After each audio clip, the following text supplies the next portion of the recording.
Sometimes, life doesn't give you warnings. It just hits you in the face, no breaks, no mercy. That Friday evening felt like the start of something. I just didn't know what yet. The mirror in my bedroom reflected someone I hadn't recognized in a while. Me, Emma Carter, a 32-year-old wife, teacher, and professional juggler of responsibilities. But that night, I wasn't just any of those things. The fitted emerald dress I slipped into whispered freedom, confidence, something bold. It clung in just the right places, and as I stood there fixing my earrings, I felt alive. Jake, my husband of 6 years, had insisted we join his friends at Blue Ivy, the most buzzed-about bar in downtown Chicago. I wasn't sold on the idea. I hadn't been in the mood for crowded rooms and polite small talk with his coworkers. But Jake had that excited glow about him, like this was going to be the perfect night. I couldn't let him down. By the time we arrived, the city buzzed with its usual weekend rhythm. Neon signs glowed against the glassy skyline, and laughter spilled out of Blue Ivy onto the sidewalk. The place was packed, the kind of trendy spot that felt both electric and suffocating. Jake immediately spotted his group, a boisterous cluster of coworkers and friends near the back. "Emma, you okay?" Jake asked, his hand brushing my arm. "Yeah, fine," I replied, flashing him a quick smile. "Go on. I'll grab a drink first." As Jake drifted off to join his friends, I made my way to the bar, weaving through tables and couples leaning close in dimly lit corners. The music thumped through my chest as I ordered a classic gin and tonic. It wasn't until I turned back toward the room that I felt the first ripple of unease. Will, Jake's best friend, stood not far off. At first, I thought he was just being friendly, offering a casual nod. But then his gaze lingered. It wasn't an accidental glance or a harmless look of recognition. His eyes traced over me in a way that made my stomach tighten, not with butterflies, but something darker, heavier. I tried to brush it off, focusing on sipping my drink. But I could feel it. His eyes burned into me, and when I dared to look again, he was still staring. It was a bold, unapologetic gaze, and for a moment, I didn't know if I was imagining it. Jake's laughter rang out from the far side of the room, and I turned toward it, clinging to that sound like a lifeline. But before I could take a step, Will closed the distance. "Emma," he said, his tone low, almost amused. "You look stunning tonight." It was the way he said it, like he knew something he shouldn't. My breath caught for a moment, and I forced a smile. "Thanks, Will. How's your night going?" "Better now," he replied, a smirk tugging at the corner of his mouth. I froze. It wasn't the words themselves, it was the tone, the way he leaned in just slightly, breaking the unspoken bubble of personal space. I should have walked away right then, but I didn't. Maybe I was too polite. Maybe I wanted to believe this was just a harmless misunderstanding. Will tilted his head, his eyes flicking down to my dress before meeting mine again. "Jake's lucky, you know. Not every guy has someone who turns heads like that." There it was, an undeniable line crossed. My pulse spiked, and I swallowed hard. "Will, you're a bit close," I said, my voice firmer this time. But instead of stepping back, he leaned closer, just enough that his breath brushed my cheek. "Am I?" he asked, his voice so soft I barely heard it over the music. I stepped back, forcing space between us. My heart pounded as I clutched my glass tighter. I wanted to find Jake, to let his presence dissolve this strange, suffocating moment. But I couldn't move. "I think I should get back to Jake," I said, my voice shaky but resolute. Will didn't move right away. He stood there, watching me with a smirk that sent a shiver down my spine. "Sure," he said at last, stepping aside as if I'd passed some sort of test. I turned on my heel and walked away, but the heat of his gaze followed me, heavy and unrelenting. By the time I reached Jake, I plastered on a smile, trying to convince myself that I could shake this off. But deep down, I knew. Something had shifted. And it wasn't over. There's a moment where discomfort becomes undeniable, where every instinct tells you something isn't right. That moment hit me the second Will moved toward me at the bar. He carried himself with an ease that should have been reassuring but wasn't. His grin, half smirk, half confidence, didn't feel friendly. I kept my focus on my drink, praying he'd pass by, maybe find someone else to talk to. But no. He stopped right in front of me, too close for comfort. "Emma," he said, his voice dripping with familiarity, like we shared some secret. I didn't expect to see you looking like that tonight. I felt my stomach tighten. "Like what?"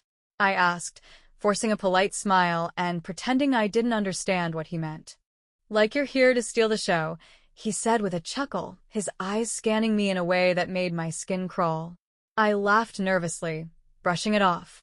"I'm just here to have a good time, Will. Same as everyone else." "Right," he said, leaning in slightly. "But not everyone else could pull off that dress." I stiffened, caught between the instinct to run and the urge to confront him. This was Jake's best friend. Someone I'd known for years. Someone who'd been in our wedding photos. This shouldn't be happening. "Thanks," I said flatly, taking a sip of my gin and tonic. I kept my eyes on the crowd, silently pleading for Jake to notice. He didn't. He was deep in conversation, laughing at something one of his coworkers said. Will, however, didn't seem to take the hint. "You know," he said, his tone dropping lower, "it's not often I see you like this. Usually you're—" He trailed off, letting his words hang in the air. I turned to face him, raising an eyebrow. "Usually I'm what?" "Usually you're more subdued," he said, his grin widening. "But tonight, Emma, you're radiant." My pulse quickened, not from flattery, but from unease. I couldn't decide if he was just drunk or if this was something darker. Either way, I needed to get out of this conversation. "Will," I said firmly, trying to sound casual, "I think you've had a bit too much to drink." He laughed, but it wasn't the kind of laugh that made you feel better. It was sharp, pointed. "I've had one beer, Emma. Don't try to spin this like I don't know exactly what I'm saying." The air between us felt thick, suffocating. I took a step back, needing space. "Jake's probably wondering where I am," I said, glancing toward my husband's group. "But we'll step closer, closing the distance I'd tried to create." "Jake's not even looking this way," he said quietly, his voice almost daring me to contradict him. I glanced at Jake again, hoping against hope he'd turn around. But no. He was still caught up in the laughter, completely oblivious to what was happening just feet away. "You should go join him," I said, my voice wavering slightly. Will tilted his head, studying me like I was some sort of puzzle he wanted to solve. "You're not comfortable, are you?" "No," I said honestly, taking another step back. His smirk faltered, replaced by something more serious. "Relax," he said, raising his hands as if to show he meant no harm. "I'm just messing with you." But he wasn't. Not really. He lingered for a second longer before finally stepping aside. I watched him walk away, relief washing over me as the tension broke. But it wasn't over, not even close. Back at the table, Jake looked up as I approached. "Everything okay?" he asked, his brow furrowed slightly. "Yeah," I lied, forcing a smile. "Just needed a drink." He didn't push further, thankfully, but my mind was spinning. Will had crossed a line, one I couldn't unsee, and I wasn't sure how to handle it. Out of the corner of my eye, I saw Will watching me again from across the room. His expression wasn't apologetic. If anything, he looked amused, like he'd won some invisible game I hadn't agreed to play. And as much as I wanted to shake it off, I couldn't help but feel that this was just the beginning. Sometimes, silence feels louder than words. And that night, the silence between me and Will was deafening. It was loaded, pulsing with something I couldn't name, and I hated that it made my chest tighten. I felt him before I saw him. That shift in the air when someone enters your space. I'd barely sipped my drink when Will appeared beside me again, this time standing even closer than before. Close enough that the faint scent of his cologne reached me, earthy, sharp, undeniably intentional. "Back so soon?" I asked, my voice steady even though I didn't feel steady at all. "I couldn't stay away," he replied smoothly, his lips curling into that ever-present smirk. I rolled my eyes, trying to deflect. "You're laying it on thick tonight, huh?" "Am I?" His tone was light, but his eyes were anything but. "I just call it like I see it." I glanced away, pretending to scan the room, searching for Jake.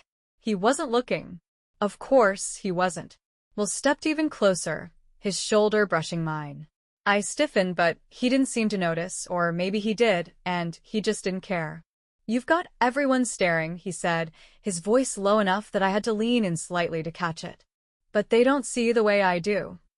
Will, I said sharply, turning to face him. Don't. But he didn't back off. If anything, my reaction seemed to encourage him.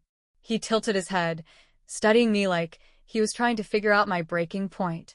Relax, he said, his voice dripping with feigned innocence. I'm just giving you a compliment. It wasn't just a compliment, and we both knew it. I started to respond, but then he reached out, his hand brushing against mine on the edge of the bar. It was subtle, fleeting, so quick I might have convinced myself it was an accident if not for the way his fingers lingered just a fraction too long. My breath caught, my stomach twisting in a way that was anything but pleasant. Will, I repeated, this time quieter. He leaned in just close enough that his words felt private, intimate. You sure Jake doesn't mind you wearing that dress? I froze. It wasn't the words themselves. It was the way he said them, like they were some kind of dare. Like he was daring me to respond. What's that supposed to mean? I asked, my voice sharper than I intended. Will shrugged, his smirk widening. Nothing. Just you know how protective he is. That's enough, I said, my voice trembling slightly despite my best effort to sound firm. But Will didn't move. Instead, he shifted even closer, his voice dropping so low it was practically a whisper. You can't tell me you didn't notice the way every guy in here looks at you. Or maybe, he paused, his eyes locking with mine. You like it? My heart pounded in my chest, anger and disbelief swirling together in a chaotic storm. I wanted to snap at him, to shove him away, but I couldn't move. I'm done with this conversation, I said finally, stepping back. My voice didn't sound like my own. Will chuckled, a soft, infuriating sound. Sure, he said, stepping aside just enough to let me pass. But you know I'm right. I didn't respond. I couldn't. I walked away, gripping my drink so tightly I thought the glass might shatter. When I found Jake, I felt like I could finally breathe again. He was laughing with his coworkers, his arm casually draped over the back of his chair. Completely unaware. Hey, there you are, he said, smiling up at me. Everything okay? Yeah, I lied, forcing a smile as I slid into the seat beside him. Just needed a moment. But even as Jake pulled me closer, even as his laugh filled the air, I couldn't shake the weight of Will's words. His touch still lingered, faint and unwelcome, and I hated how it made my skin crawl. Across the room, Will stood near the bar, his drink in hand. He wasn't looking at me, but I could feel him there, like a shadow that refused to fade. This wasn't over. There are moments that test you, moments where every instinct screams to run, to push away, to make it stop. But sometimes, the weight of shock roots you in place. That's exactly where I found myself when Will crossed yet another line. Jake had gone to the bar to grab another round, leaving me momentarily alone at the table. I told myself it was fine. Will had been keeping his distance, or at least pretending to. I thought maybe he'd gotten the hint. I was wrong. I saw him approaching out of the corner of my eye, moving with that same irritating confidence, his smirk firmly in place. My stomach knotted instantly. Emma, he said casually, sliding into the seat beside me without so much as an invitation. Still enjoying yourself? Will, I started, my tone sharp. This isn't the time. He cut me off, leaning closer until his shoulder brushed mine. Relax. I just came to talk.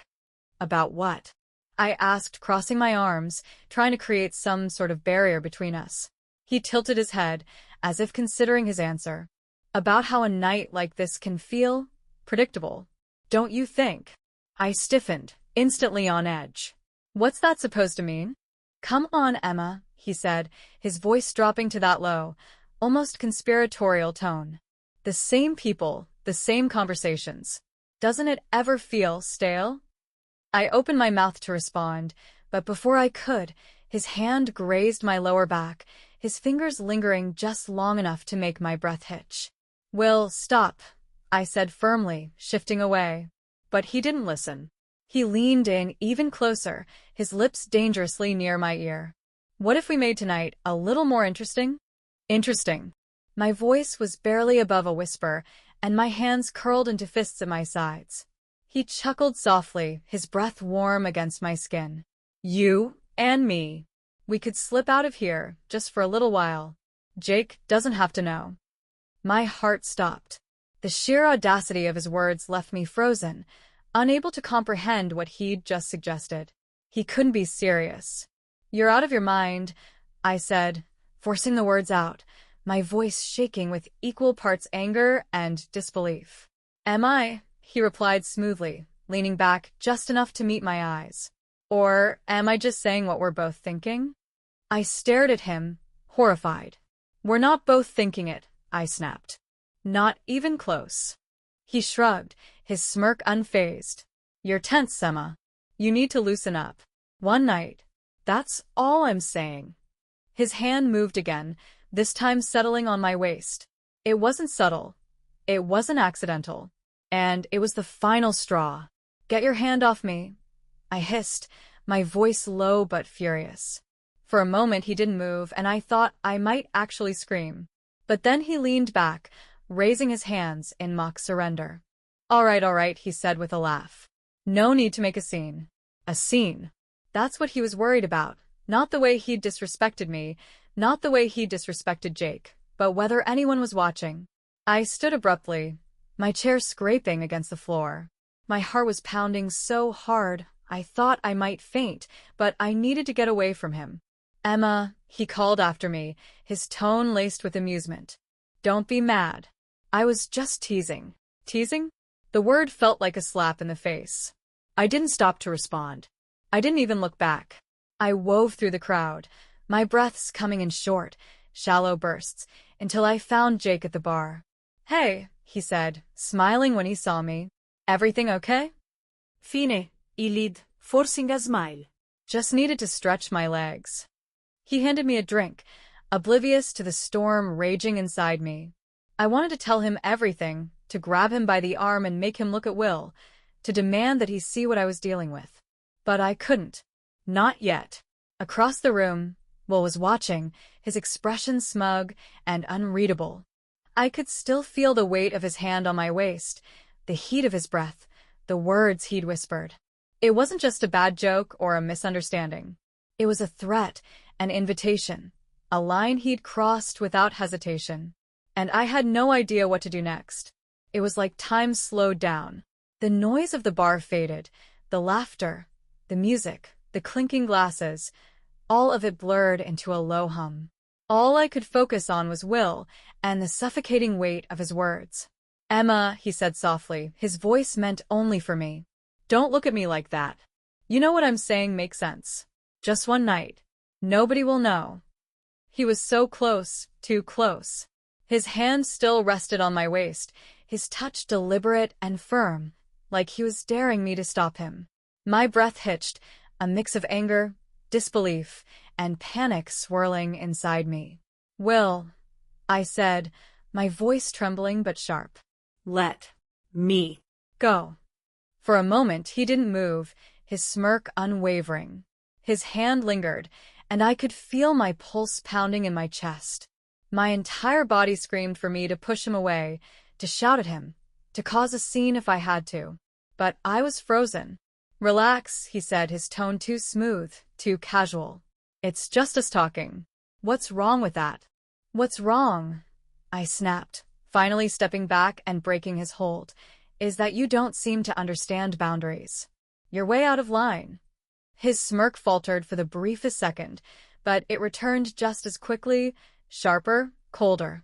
He leaned in again, his voice dropping to a whisper that sent chills down my spine. You can tell yourself whatever you want, he said. But I see it in your eyes. You feel it too.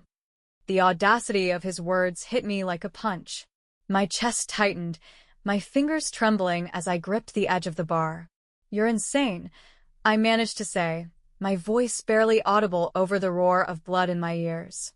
Am I? He countered, stepping closer again. Or are you just afraid to admit it? I couldn't do this. I couldn't keep standing there, letting him chip away at my resolve. My entire world felt like it was teetering on a razor's edge, and if I let him push any further, I didn't know what would happen. You need to stop, I said, my voice firmer now. Jake is my husband, your best friend. Do you even realize what you're doing? For a moment, I thought my words might get through to him. His smirk faded, replaced by something almost resembling thoughtfulness. But then he laughed, a quiet, humorless sound that made my stomach turn. Jake doesn't have to know, he said. That's the beauty of it, Emma. This can be ours. Ours. The word felt like poison.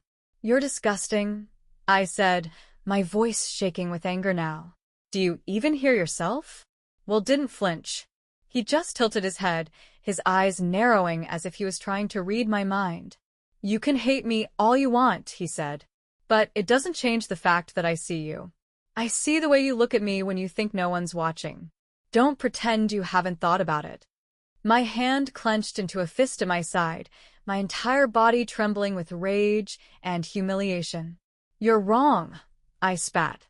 I've never thought about you. Not once. And I never will. His smirk finally broke, replaced by something darker, more dangerous. He leaned in one last time, his voice so low it barely reached me. We'll see, he said, his tone almost a challenge. You can only lie to yourself for so long. I couldn't take it anymore. Without another word, I turned on my heel and pushed my way through the crowd, my chest heaving as I tried to put as much distance as possible between us. Jake found me a few minutes later, standing by the edge of the room near the entrance, clutching my drink like it was a lifeline. Hey, he said, his brow furrowing in concern. You all right? You look a little pale. I'm fine, I lied, my voice steadier than I felt. It's just hot in here. Jake reached out, brushing a strand of hair from my face. His touch was so gentle, so kind. Everything Will's wasn't. You sure you want to stay? He asked. I hesitated, the truth burning in the back of my throat. I wanted to tell him everything, to let him know what Will had done, the way he'd crossed every line imaginable. But I couldn't. Not here, not now. Not with Will still somewhere in the room, watching us. I'm fine, I said again, forcing a smile. Let's just finish the night. Jake smiled back, but I could see the flicker of doubt in his eyes. He didn't push me, though. He just wrapped an arm around me and led me back to the table. But even as I sat there, pretending to enjoy the conversation, pretending everything was fine, I could feel Will's presence, like a shadow. This wasn't over. I knew it. And the worst part? So did he. By the time we left Blue Ivy, I was desperate for normalcy.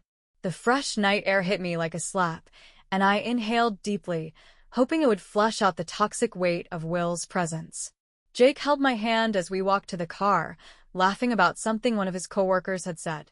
I smiled at the right moments, nodded when appropriate, but my mind was anywhere but here. Will's words still echoed in my head, looping like a broken record. This can be ours. His audacity, his smug certainty, it all clung to me like a stain I couldn't wash away. We got home, and Jake immediately collapsed onto the couch, scrolling through his phone while I lingered in the kitchen, pretending to clean up just to keep myself busy. My phone buzzed on the counter, and for a fleeting second, I thought it might be a message from one of my friends. But it wasn't. The notification glared at me, the sender's name unmistakable. Will. My stomach dropped, and I hesitated before picking up the phone. My hands shook as I swiped to unlock it, dreading what I might see. You can't pretend nothing happened. I stared at the words, my breath catching in my throat. Nothing happened. That was the truth. But the way he said it made me feel like I was complicit in some unspoken agreement. Like I'd done something wrong just by existing in his orbit. I locked my phone quickly, shoving it into my pocket, as if that could erase the message or him. Everything okay? Jake's voice startled me, and I nearly dropped the glass I was holding. Yeah, I said quickly, plastering on a smile. Just tired.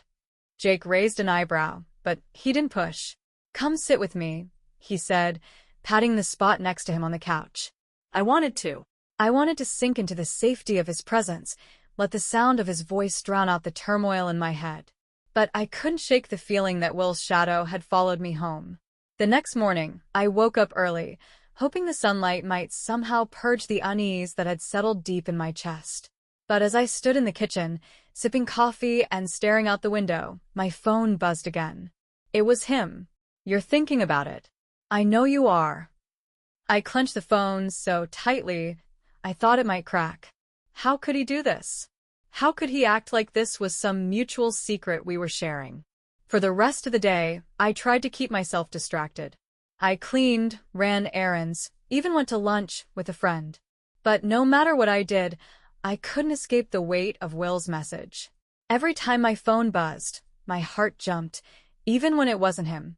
By evening, Jake and I were back at Blue Ivy, some sort of impromptu celebration with his coworkers. I didn't want to go, but Jake had been so excited about it that I couldn't say no.